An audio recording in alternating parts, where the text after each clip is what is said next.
With our investigations, many times the question we get is, how can you get a text message if it's been deleted? If I delete my text, well, then how can it can come back to haunt me?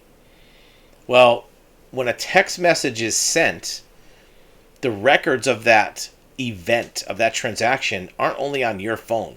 And when you delete it, really, you're just deleting that one piece of it that's on your phone. That text may exist in dozens of other places that can still be retrieved. Where are those places? When we do investigations on recovering digital records or digital forensics, here are the sources that can be checked to see if the record exists. First of all, the other side of that conversation, the recipient of your message, their phone has a copy of it. And when you delete it on yours, it doesn't delete it on theirs. A lot of people think that's the case. When you delete your text, the other person's screen's going to go blank. It's not how it works. You're just deleting it off of your screen, not on the other person's screen. In between your phone and their phone, you know how many places that text message existed? First of all, your carrier. Let's say if you have Verizon. Well, Verizon has a copy of that text message in their server. When you delete it off your phone, it doesn't go away from their server. In fact, many cell phone providers keep the records forever. They never delete them. They have backups. Just like you have backups on your computer, the major carriers keep cell phone records forever. How many times have you watched some crime show on TV or some lawyer show on TV, and they talk about a case, cold case, that they retrieve old messages? Could be from months or years earlier. The cell phone company keeps the records. Now, they're not just going to give them out to anybody. You have to go through a process in order how to extract those records. But there may even be other places. Depending upon how you have your phone set up, you may have a copy of all of your cellular records in the cloud. Android, Apple, the major carriers all have a cloud backup option that you may have turned on by default. Your photos that you take, even if you delete them from your gallery on your phone, may be being stored in your cloud account. If that's the case, think of whatever else could be in there. Your text messages, your phone call records, your voicemails. Look, you get how many calls a day? You get 10, 15 calls a day. People leave you voicemail. You delete the voicemail. The same thing happens with voicemail. You delete it. It just deletes it from your phone. The original voicemail message that was a sound recording is a file just like any other file. A picture, a photo, a PDF file. It's just a computer file that happens to be voice. When you delete it, it just deletes it from your phone. Your cloud server may still have it. In fact, the only reason why your phone prompts you to delete it is to free up space on your phone.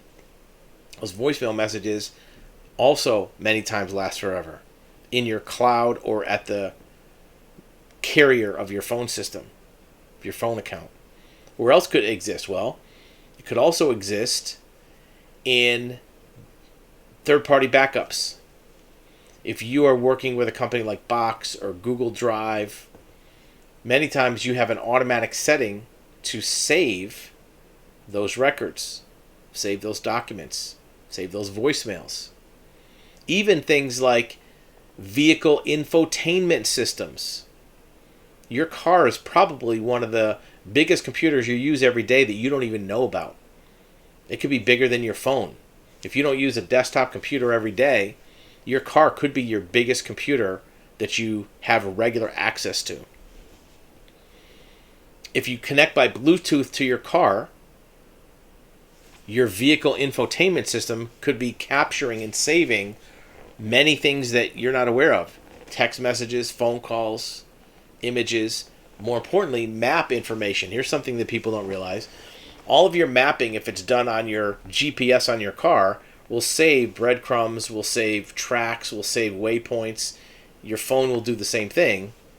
How many times have you been on Google Maps and you type in a restaurant or you click on a restaurant and it said, you were here 2 months ago. How does it know that? It records where you're at. You might, here's what else you do. Go on Google Maps and find a town that you visited, let's say a year ago. Okay? A town that you don't go to all the time. Maybe you went there a year ago on vacation or a trip. It doesn't have to be far away. It can be close by. And think of a place that you went in that town. A restaurant.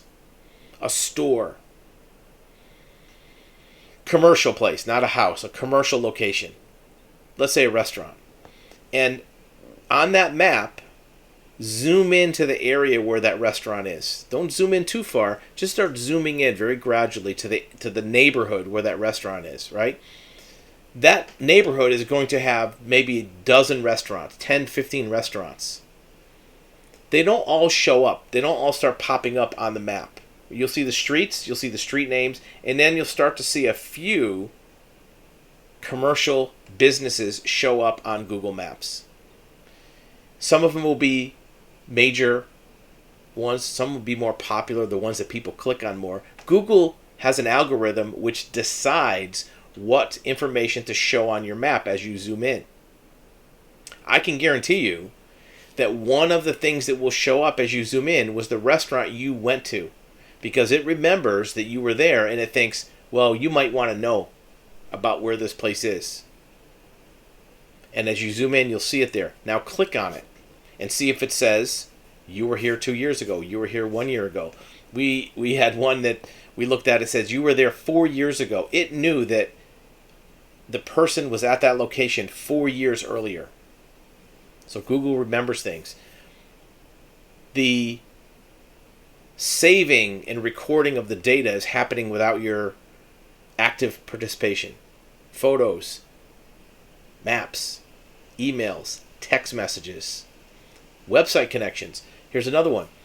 Many times if you are at a distant location from your house, your phone will ask you, do you want to connect to this Wi-Fi network? It'll give you a list of the networks. Even when you drive away and you go somewhere else, the networks will still show up on your phone. So you can actually get information about where somebody was located by just looking at the Wi-Fi networks on their phone. Your phone is constantly pinging Bluetooth devices all around you. That's how AirTags work with Google, or Tiles work. They always ping Bluetooth devices. So you can get a sense for where a device is by what other devices are being connected to it. It doesn't allow a connection unless you give permission, but it's always pinging them. And that goes for Wi-Fi networks. So if you go into a restaurant or a business that has a Wi-Fi network, even if you don't connect to that network knows your phone is there, because it pings your IP address and says, hey, I see this phone. Let me give you my information in case you want to connect. And you look at your phone and it says, hey, here's a network. Joe Schmo Coffee Shop. Do you want to connect? Yes or no? And you don't have to. But your phone knows that it's there, and that network knows that your phone is there. How long does that last for? Well, some Wi-Fi networks save all this data in the chip on that router, on that modem, for a very long period of time. Some commercial networks download it and save that, back that up. So you may be able to find that a person was at a location just by going through their history of what's on their Wi-Fi router and find, hey, here's the IP address of this phone. That phone was there on this day at this time.